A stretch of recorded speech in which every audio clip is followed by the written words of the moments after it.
Dans Demain nous appartient, Roxane, Raphaël Volkov, est bouleversé ce jeudi 19 janvier 2023. En effet, David Doumergue, Clément Moreau, a tué Mélissa Blin avec le pistolet de la hackeuse la veille et est désormais interrogé par Lisa, Naïma Rodrigue. Cette dernière a émis beaucoup de soupçons ces derniers jours, reliant Aurélie Doumergue, la supposée hackeuse auteure des dernières attaques, à Roxane. Cependant, lors de l'interrogatoire, David tente de tout prendre sur lui en expliquant avoir retrouvé Aurélie Doumergue et avoir dû se défendre pour la tuer. Roxane accuse le coup, Aurore éloigne provisoirement le danger derrière la vitre sans teint, Roxane n'est pas au bout de ses surprises.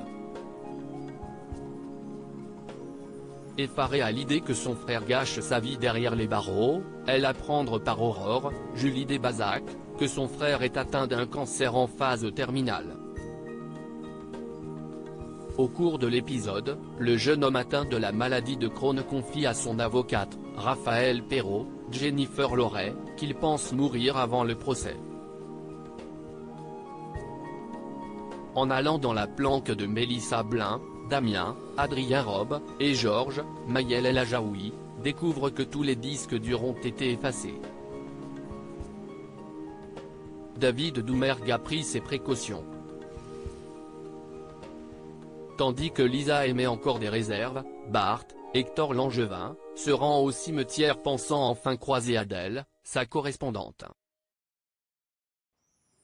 Il croise en réalité une certaine Arlette, une dame âgée passionnée par les lettres que s'écrivent les deux jeunes.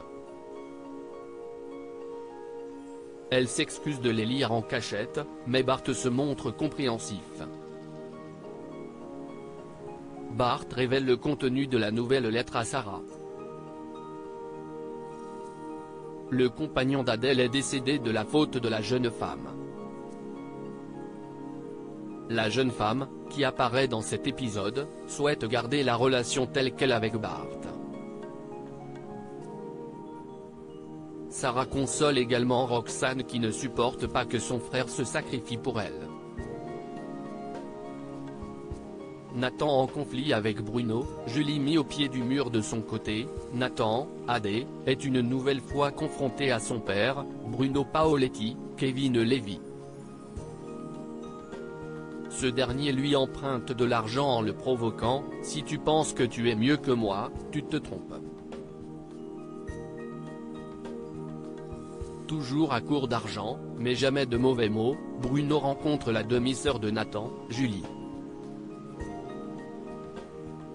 Après s'être assuré que sa mère se nomme Patricia, Bruno donne son numéro de téléphone à sa fille en l'invitant à le recontacter.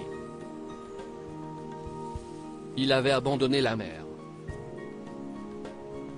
Cette intrigue risque de mal tourner à cause des futures menaces de Nathan à son père.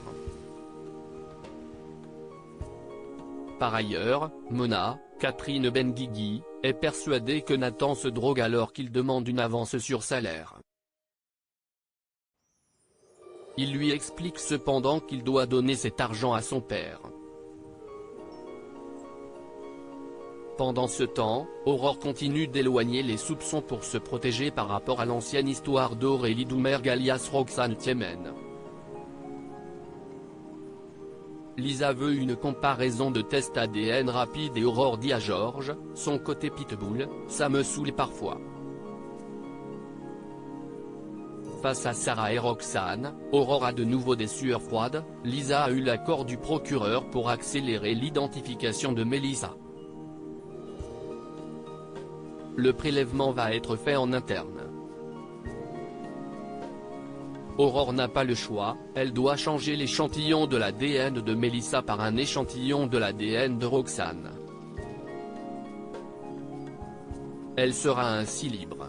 Demain nous appartient est à retrouver du lundi au vendredi à 19h10 sur TF1.